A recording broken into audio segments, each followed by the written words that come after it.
आइए दोस्तों, आज बहुत ही बढ़िया चैप्टर एक आता है चुंबकीय बल का प्रभाव। ये चैप्टर बहुत ही महत्वपूर्ण है। एग्जाम के दृष्टि से ये जो टॉपिक है इस चैप्टर का बहुत ही खास है। इससे नंबर ऑफ क्वेश्चन भी ज्यादा आता है इस चैप्टर से।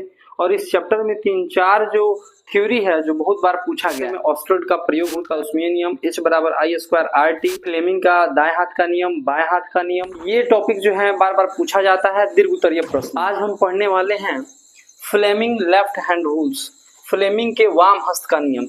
इसमें उन्होंने बताया क्या है कि अगर बाद में हम इस लिखे हुए बातों पे आएंगे, पहले हम जान लेते हैं कि ये होता क्या है। चूंकि हम चुंबक के बारे में पढ़ रहे हैं तो चुंबक आपको पता है कि कोई भी चुंबक होता है तो अपने आस पास में वो एक मैग्नेटिक फील्ड उत्पन्न करता है जिसे हम चुंबकीय क्षेत्र कहते हैं। क्या जी? उसके बाद जो चुंबक होता है उसमें एक गुण होता है कि अगर लाइक पोल्स होते हैं तो एक दूसरे को रिपेल करते हैं, और अगर अनलाइक पोल्स होता है तो एक दूसरे को अट्रैक्ट करता है। चुंबक में ये उनका गुण होता है कि अगर समान ध्रुव होगा तो एक दूसरे को विकर्षित करेगा और असमान ध्रुव होगा तो एक दूसरे को आकर्षित करता है, पास पास आ जाते हैं। इतना चीज पहले भी आप पढ़े होंगे। अब ये जो है फ्लेमिंग का वाम हस्त का नियम, इस नियम में फ्लेमिंग ने बताया था, फ्लेमिंग एक वैज्ञानिक का नाम है, उन्होंने 2 नियम दिए थे, फ्लेमिंग का वाम हस्त का नियम और फ्लेमिंग का दाएं हाथ का नियम। वाम हस्त का नियम का मतलब होता है, हस्त का मतलब हाथ और वाम का मतलब होता है लेफ्ट, ठीक है। तो उन्होंने वाम हस्त नियम यानी लेफ्ट हैंड का रूल दिया है, और उन्होंने कहा था कि अगर हम अपने हाथ के लेफ्ट हैंड को यानी बाएं हाथ के उंगलियों को एक दूसरे के लंबवत, बाएं हाथ की उंगलियों को अगर एक दूसरे के लंबवत इस प्रकार फैला दे कि तीनों उंगलियां एक दूसरे के परपेंडिकुलर हो जाएं।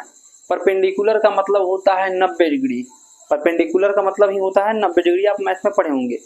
तो उन्होंने कहा था कि अगर 3 उंगलियां लिया जाए, जैसे में अंगूठा, इसको बोलते हैं तर्जनी, और ये होता है मध्यमा। अंगूठा, तर्जनी और मध्यमा को एक दूसरे के परपेंडिकुलर रखा जाए तो ये जो तर्जनी होती है चुंबकीय क्षेत्र की दिशा को बताती है, ये जो अंगूठा होता है चुंबकीय बल की दिशा को बताता है, और यहाँ पे जो मीडियम वाला फिंगर होता है, जो मध्य उंगली होता है, ये विद्युत धारा की दिशा को बताता है, इन्होंने कहा था। अब ये क्या है तो यहाँ पे हम जान लेते हैं।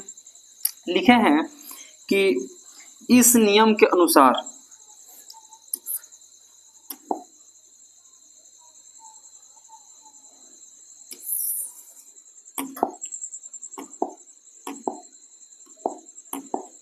लिखा गया है फ्लेमिंग के वाम हस्त का नियम। फ्लेमिंग का वाम हस्त का नियम क्या है?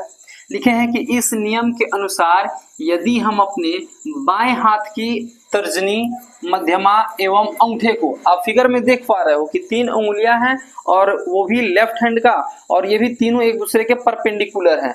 ये इसके लंबवत है, ऐसे देखा जाए तो ये वाला उंगली इसके लंबवत है, तीनों एक दूसरे के परपेंडिकुलर हैं। तो अगर बोला जाए यहाँ पे है कि इस नियम के अनुसार यदि हम अपने बाएं हाथ के तर्जनी, ये वाला, मध्यमा यानी ये वाला, बीच वाली, अंगूठे को यानी ये वाला, एक दूसरे के परपेंडिकुलर लंबवत इस प्रकार फैलाएं कि तर्जनी चुंबकीय क्षेत्र की दिशा को, ये वाला जो होता है चुंबकीय क्षेत्र की दिशा को बताएगा, और मध्यमा जो होता है विद्युत धारा के दिशा को बताएगी, तो अंगूठा जो होता है तार पे लगने वाले चुंबकीय बल की दिशा को बताता है। एक बार फिर से हम जान लेते हैं। फ्लेमिंग वैज्ञानिक थे, उन्होंने कहा था कि अगर हम अपने बाएं हाथ के उंगलियों को एक दूसरे के लंबवत, कौन कौन सी उंगलियां होगी तो अंगूठा होगा, तर्जनी होगी और उसके बाद मध्यमा होगा, तीनों को एक दूसरे के परपेंडिकुलर लंबवत फैलाएंगे तो जो तर्जनी होता है चुंबकीय क्षेत्र की दिशा को बताता है, मध्यमा जो होगा वो विद्युत धारा की दिशा को बताता है, तो ये जो अंगूठा होता है तार पे लगने वाले चुंबकीय बल के दिशा को बताएगा। जय हिंद दोस्तों।